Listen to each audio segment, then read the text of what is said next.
Hello students, welcome back. Students, today we will discuss properties of bases or alkalis. So students, first now we are going to discuss physical properties. Now, so students, first physical property is that bases, they have sharp and bitter taste. So they are bitter to taste. Now students, second property is they are soapy to touch. They are soapy to touch. So they are slippery to touch.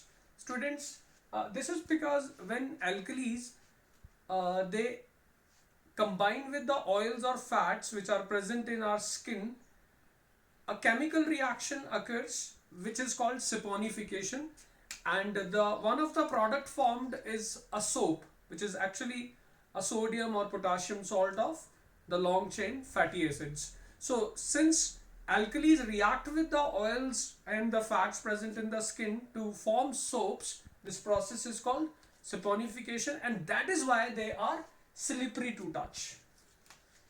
Now third, students, alkalis like acids are corrosive in nature, so they may produce slight burns on the skin also.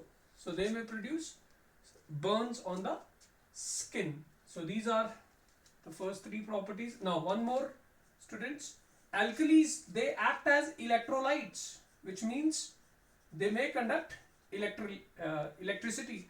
Again, let me tell you, strong alkalis,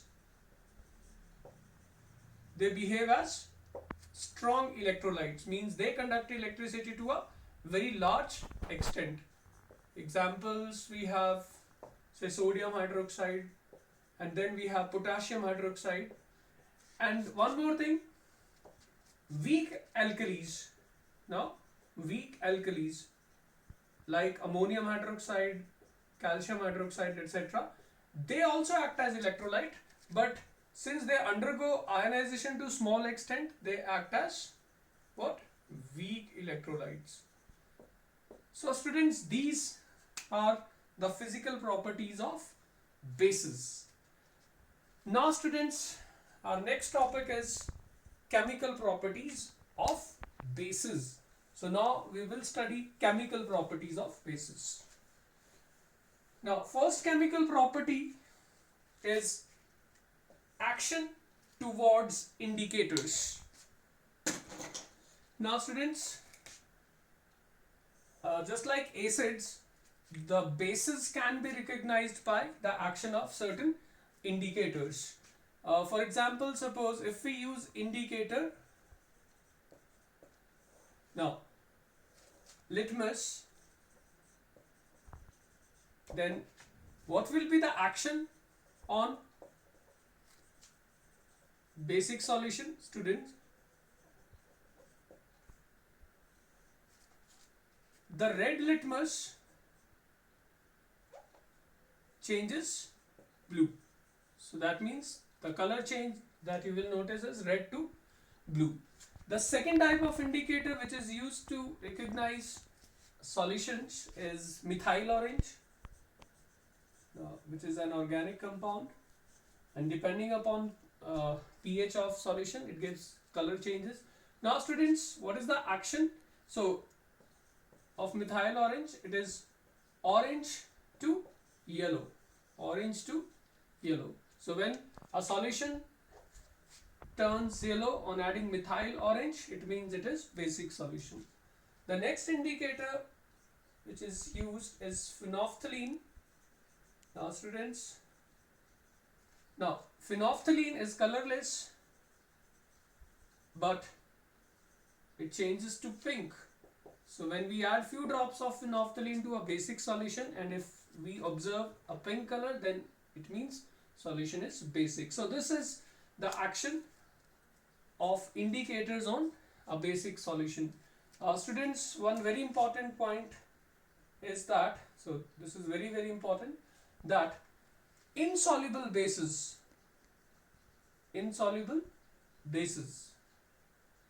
do not affect indicators. Do not affect indicators. So this means all these tests are given by only alkalis.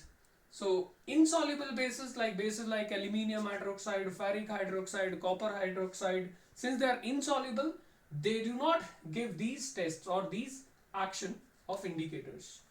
Now students, the next property is action towards acidic oxide. So we have next property, action towards acidic oxide. Now students, alkalis can absorb oxides which are acidic in nature. So I have an example, sodium hydroxide can absorb carbon dioxide, and this is because oxide of carbon is acidic and this is a base. So acid base reaction occurs to give a salt which is sodium carbonate and water. Now similarly students, alkalis like sodium hydroxide and potassium hydroxide, they can also absorb oxide of sulfur, because oxide of sulfur is also acidic, and thus we get sodium sulfite and water. So this is the second property, that alkalis or bases can absorb oxides of non-metals which are acidic in nature. So we have example carbon dioxide, and one more example student, calcium hydroxide is also an alkali and its clear and transparent solution is called lime water, and we use it for detection of carbon dioxide. Why? Because it absorbs carbon dioxide forming calcium carbonate, which being insoluble precipitates out and thus gives milkiness in the solution. So this is the action of acidic oxides with bases. Now students, next we have action towards acids. So next property is action towards acids.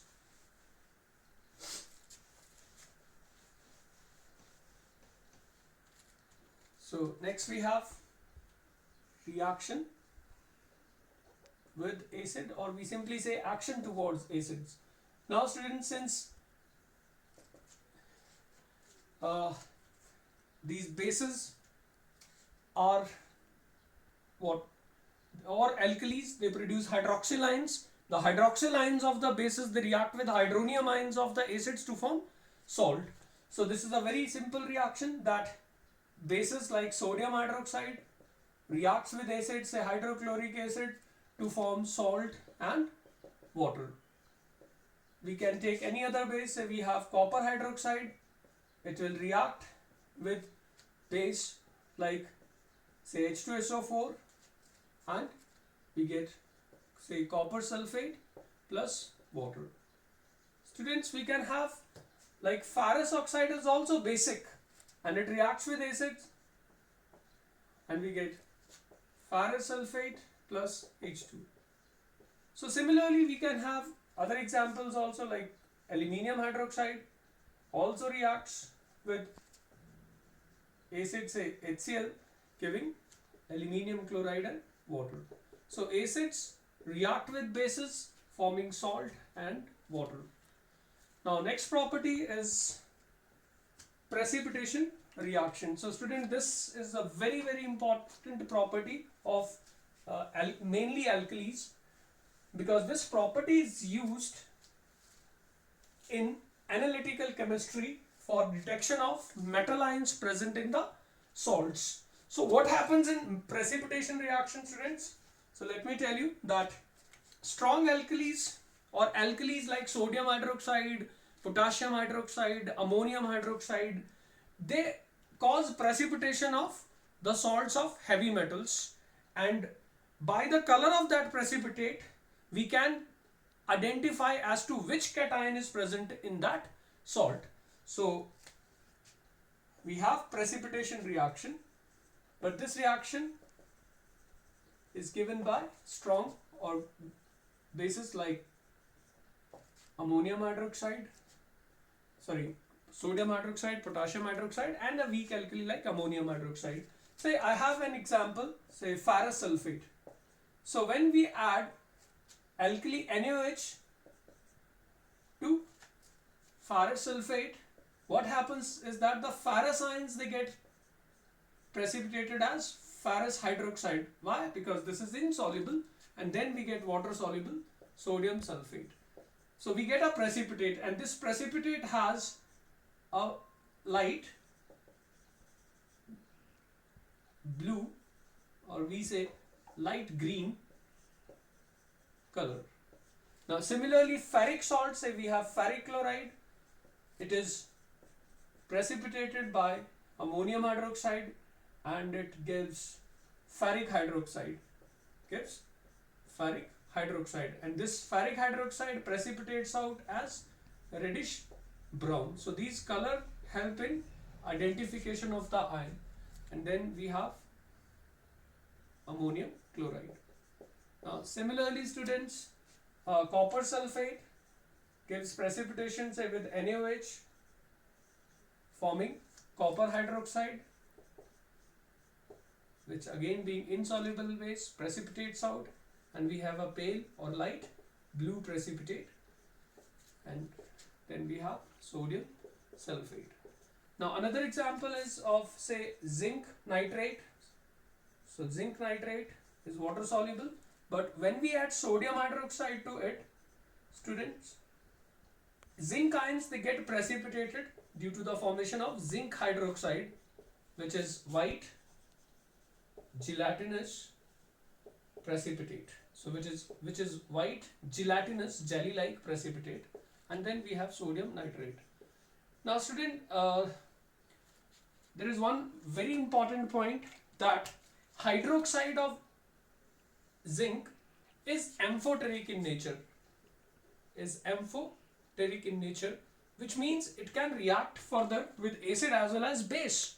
So what happens is that, student, when we get precipitate of zinc hydroxide and add NaOH in excess, and we add sodium hydroxide in excess, the white gelatinous precipitate disappears, and this is due to the formation of what? Sodium zincate. This is due to the formation of sodium zincate. So this is very, very important, that some hydroxides initially, like zinc hydroxide, they precipitate out, but when excess of the reagent is added, the precipitate dissolves due to the formation of water soluble salt. Now the other examples of such amphoteric hydroxides are aluminium hydroxide. So aluminium hydroxide will be precipitated first and then will dissolve in excess of the alkali.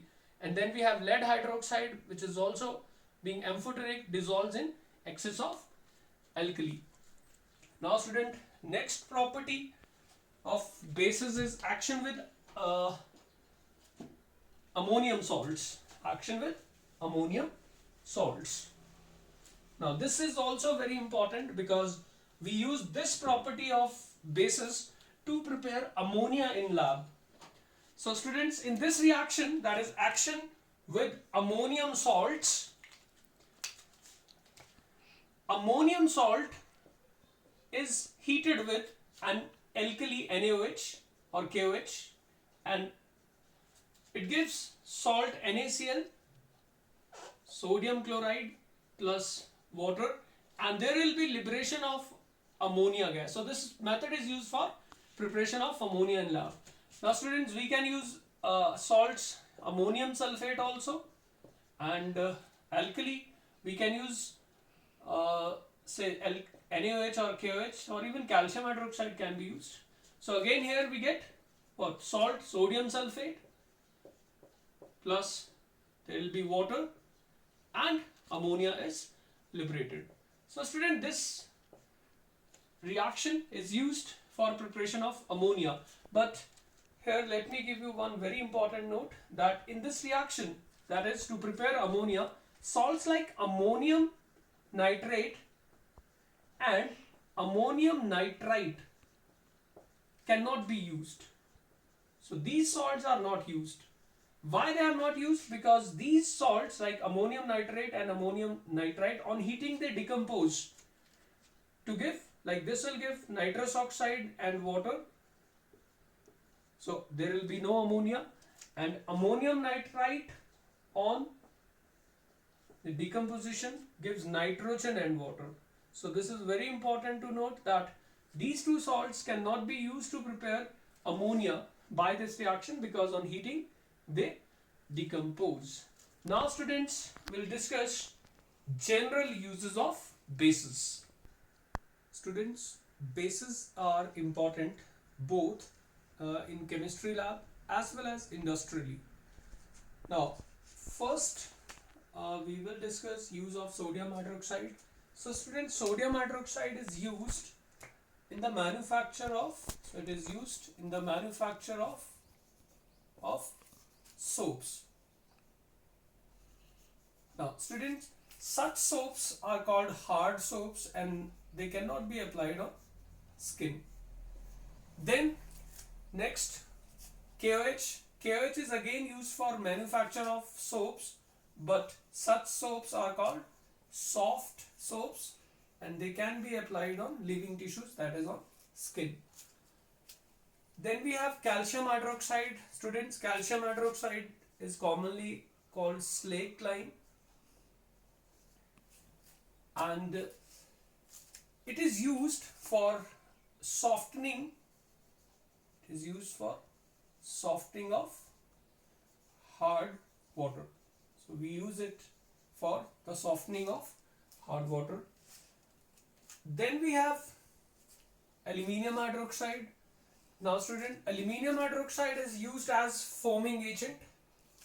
So it is used as foaming agent in fire extinguisher. So it is used as foaming agent in fire extinguisher. Now next we have ammonium hydroxide. It is used to remove grease stains from clothes. So that is why this ammonium hydroxide is used in laundries also, and it is used in as a dry cleaning agent also. Next we have calcium oxide. Now this is a basic oxide which is used as drying agent. So we use it as drying agent and also as flux in metallurgy. Now flux are compounds which are used to remove impurities. So this calcium oxide is since basic, so we use it to remove acidic impurities from the ores. Next we have magnesium oxide. Again it is an insoluble base and it is oxide, and we use it to make refractory bricks. Now these bricks are used in making blast furnace, which are used in metallurgy.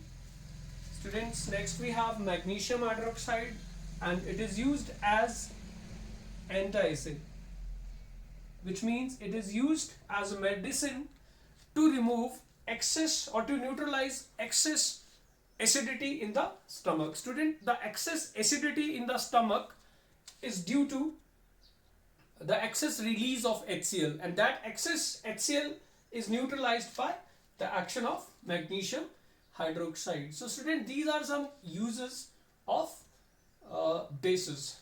Now students, next topic will be how to test whether a solution is acidic or basic. Students, our next topic is to test acidic and basic solution. So first student, you must know that the acidic character of solution is always due to the presence of hydronium ions in the solution, whereas the basic character of solution is because of hydroxyl ions present in the solution. Now students, you have discussed or you have learned about water. We say water is neutral. Students, why is water a neutral compound? Student, this is because we have learned earlier also that water upon self ionization gives what? It gives hydronium ion and hydroxyl ion. And now you see, students, that the water, when undergoes self ionization, even at, say, at room temperature, say at 25 degrees Celsius, it produces hydronium ion and hydroxyl ion. But now students see this point, that the concentration of hydronium ion and hydroxyl ion in water is equal. Now, so we have, that means equal number of hydronium and hydroxyl ion in the solution.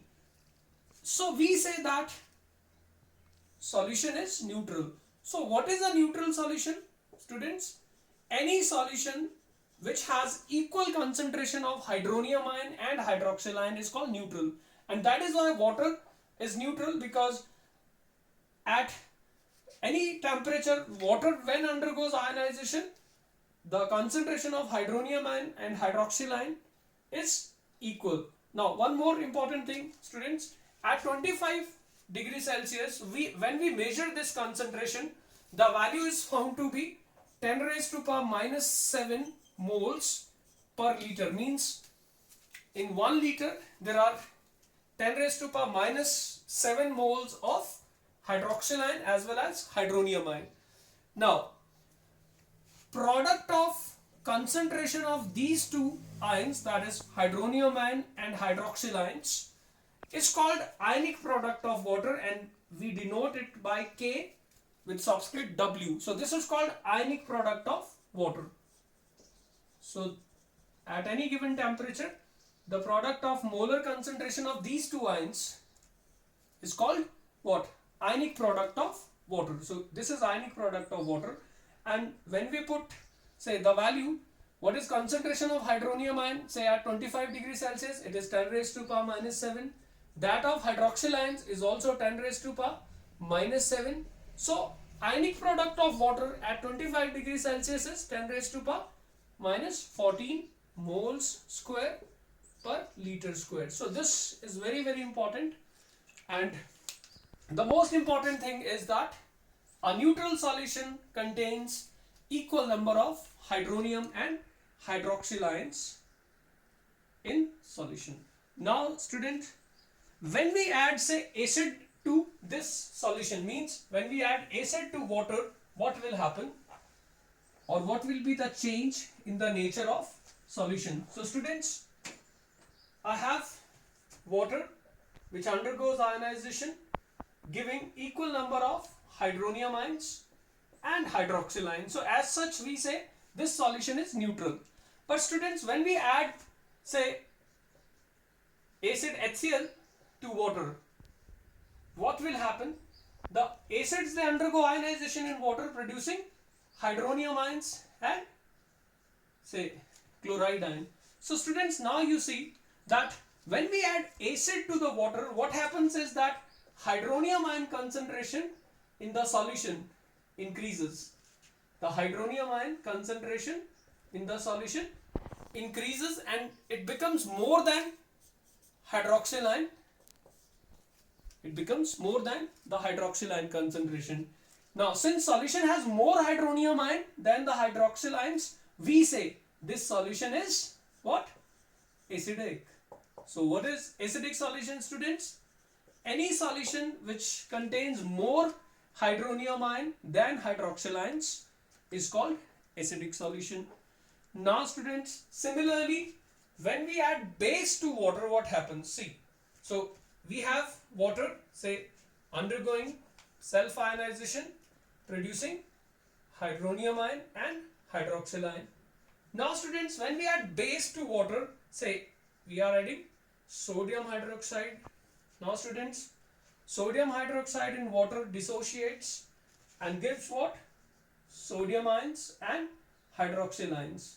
Now observe this, that upon adding base to water, now the concentration of hydroxyl ions is more than the hydronium ion. So in this solution we say hydronium ion concentration is less, hydroxyl ion concentration is more, and therefore students, such a solution is called basic solution is called basic solution. So this is how we test the nature of solution. So now let me give you a quick revision, student, that when a solution contains what?